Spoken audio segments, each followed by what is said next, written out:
Hi everybody, Marcus here. In case you don't know, I'm the director of the student film The Memory She Carries, whose YouTube channel you're watching right now. Been doing some video logs about the making of the film, um, to sort of keep the investors of the film and whoever's interested out there updated with the progress of the film. Looking over those past logs, they're very impersonal. They're very sort of, this is what happened, this is what happened, this is what happened. And while that's all good and nice, I am a student filmmaker. I'm a student director, and this is a learning process for me. And I've discovered for me anyway that over the course of doing projects during my time at the New York Film Academy, there's been a lot of hard earned lessons, lessons that I only managed to learn because I made mistakes while doing something. And because this is YouTube, I'm sure there are a good number of student directors out there who would rather not make those same mistakes. And so consider this the first where I will be sharing some hard-earned lessons to share with all of you out there so that you don't have to do it. And just a disclaimer, I'm not saying that I'm absolutely right about any of this. Again, I'm learning just like you, but few tips, you can listen, you can ignore them. Just saying these work. So I've been watching video logger from a student casting director in Britain. Her name is Olivia. Her channel is called Straight from School. You can probably find it on the cast bar below. I've been watching some of her vlogs, and she does a very, very, very good job. Thank you. She's a casting director, so her main focus is on casting and auditions and whatnot.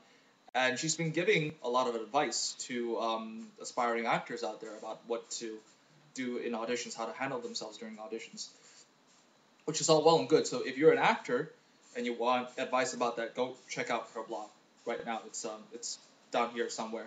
Um, Being a student director, there are certain different things that you have to look out for, and for all of you student directors, amateur directors out there, and I'm sure that you're out there, these are some tips for you.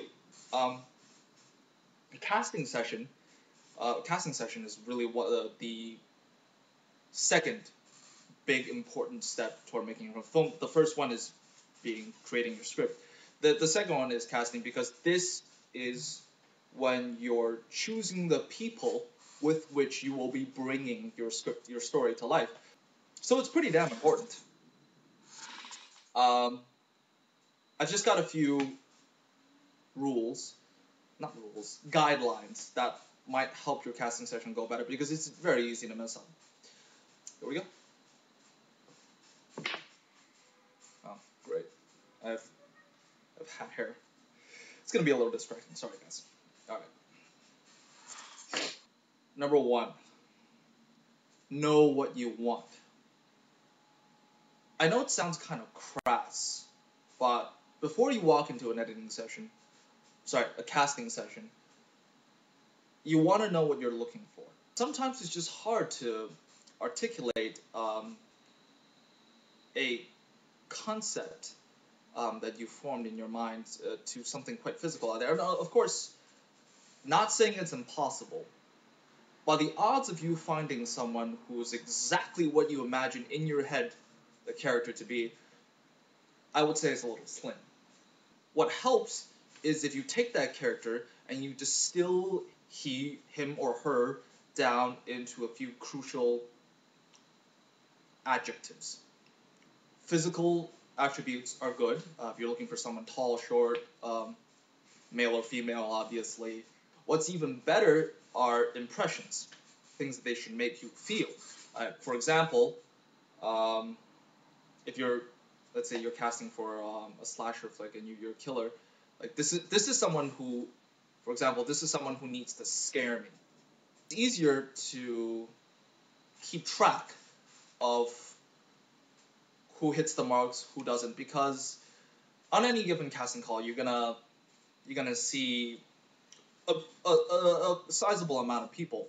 After a while, everyone starts to look the same, and if you have this list of attributes that you're looking for, um, it's a little easier to keep track of who you want to see again, maybe, and who's possible for bringing your character to life. Rule number 2, be prepared. You've got a fixed amount of time and a fixed amount of people you want to see, and you cannot proceed onwards with anything until you have your cast members. It's so important. So, the actors you're getting to see, especially if you're a student director at this level, you're not going to be able to pay them, but these people are here because they believe in your project, or they want to give it a shot, and they're taking time off for their paying jobs, they're taking time off for school, they're coming all the way out here to audition for you. Do not waste their time. Do not waste your own. Prepare aside a page of dialogue you grabbed from the script or you've written specifically for this. Send it to them ahead of time. Give them time to prepare. Know what you want, and when they get in there, boom, you can get started.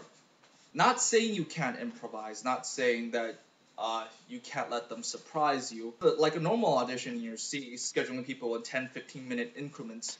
Those are some pretty precious 10 or 15 minutes. The actors want to show you their best side. You want to be able to see their best side, and if neither of you are prepared, you're not going to see the best side. Rule number 3, remember that this is a test. An audition is a test. It is not a rehearsal, so don't treat it like one. Even if an actor walks into the room and bam, he or she nails exactly what you're looking for in that character. They give that monologue or that dialogue, that read, the exact same voice and rhythm and look. Everything is exactly what you want it to be. It doesn't mean that this is it. There are a few things that you want to test an actor for: performance ability, instinct, flexibility, and professionalism. Instant performance, that's obviously their pre-prepared audition material when they walk in and they read for you or they do a monologue for you. That's just to see if their first instinct with the character is about the same as yours, that they have the same sort of picture in their mind. The idea is to give them an entirely different direction, tell them to do something completely different. Not because that's how you want to direct them. In the film, actors don't get worried if the casting director or the director tells you to do it. This is to see if they are capable of taking directions, if they are capable of changing their instinct to fit your vision, if they can trust you enough, and if you can communicate to them to coach them on to what you want. It's also a sign of their professionalism of is ego going to be a problem? Is confidence going to be a problem? Is like when you give them a completely different direction, do they start to hesitate? Do they start to fall apart? Are their performances nowhere near as good as they used to be? First impressions are so important.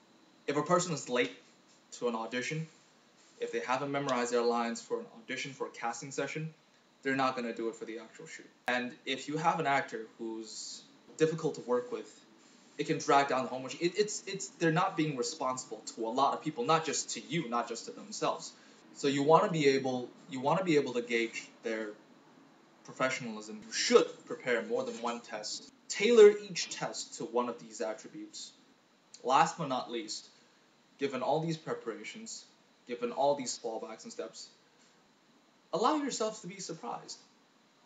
Sometimes, once in a while, a person walks into a room and gives a completely different interpretation of the character that actually opens up a whole new world of possibilities. Don't be afraid of the work. Don't be afraid to change some of the things you've written or some of the things you've decided. That the last thing you want on a creative project like this is stagnancy. So those are my tips for directors out there who want to do a bit of casting. Good luck.